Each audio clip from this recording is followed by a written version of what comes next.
On some of the recording forums, I see questions about what level should I record at? What is recording level? Well, I'm going to talk a bit about it. Let's have a look.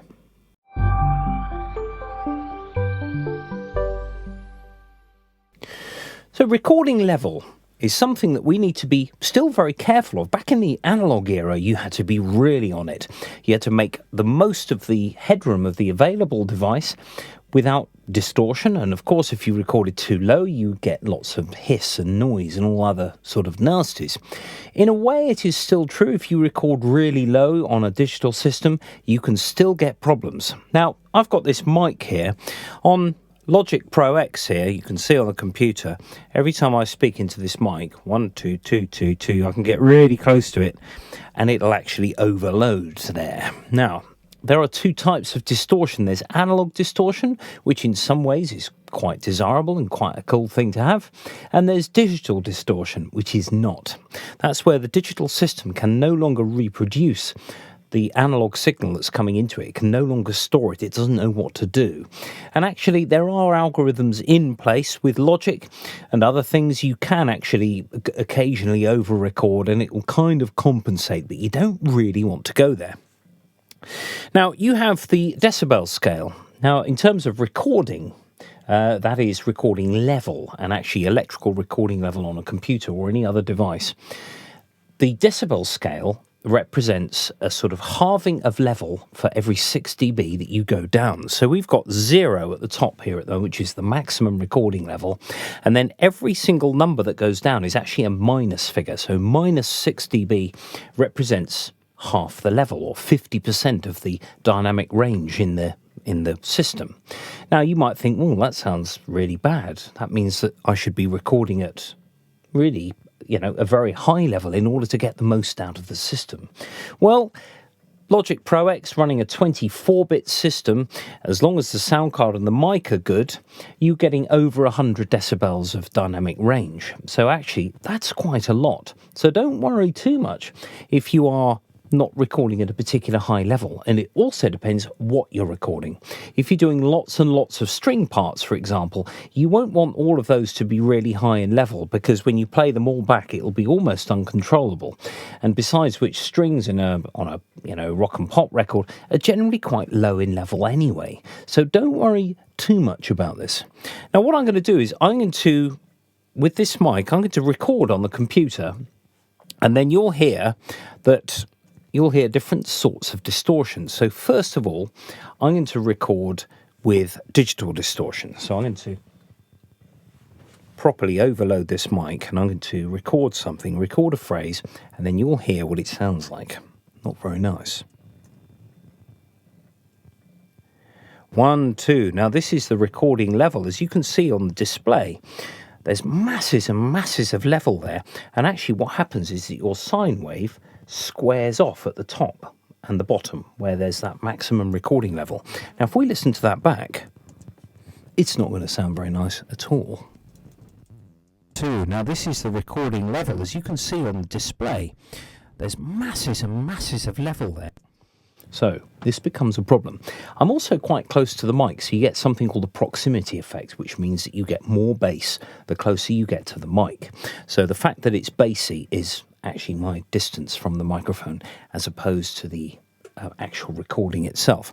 Now, if you have distortion on your recordings, there is nothing you can do about it.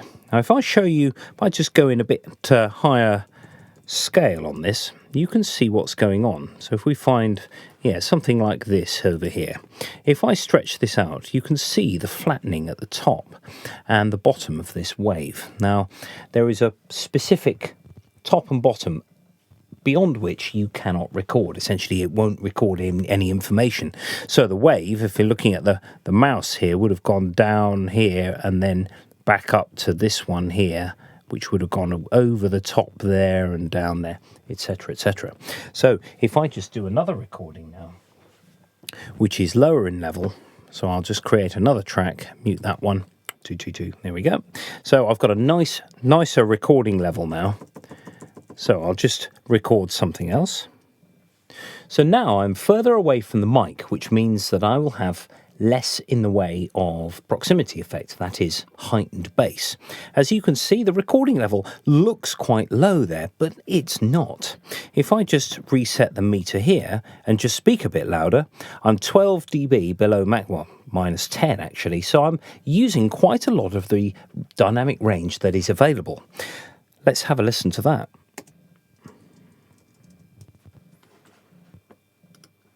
I'm further away from the mic, which means that I will have less in the way of proximity effect. Now, the little popping sound there was because I didn't have a pop shield in front of the mic, so it will respond to any air. But if we look at the waveform now, we just zoom in a bit, you can see that it's comfortably reproducing everything between the maximum deviation of your recording software. Or recording medium. It's a bit perhaps a bit better if we look at something a bit higher in level, so that you can see that the wave has been reproduced perfectly there. Don't worry about the fact that it looks low on the recording, because actually you don't want to record at a too high level, because as I said, you can't get rid of distortion if it comes. Now let's see what happens if I do another track, but this time I'm going to record at almost no recording level at all, and we can hear that there are going to be one or two problems with the noise that you'll get, because you have to bump the volume up in order to hear it. So if I turn the volume of turn the input gain of my sound card right down, 1, 2, now here's my recording level. Now I'm going to turn it down a bit further actually, 1, 2, 2, okay, so now I'm recording at a much, much lower level, and you can't actually see the level appearing on the screen at all there. There's nothing. Maybe if I just cough a bit, you can see there's a tiny little blip there that recorded the loudest sound that I had made. Let's have a listen to that. Much lower level.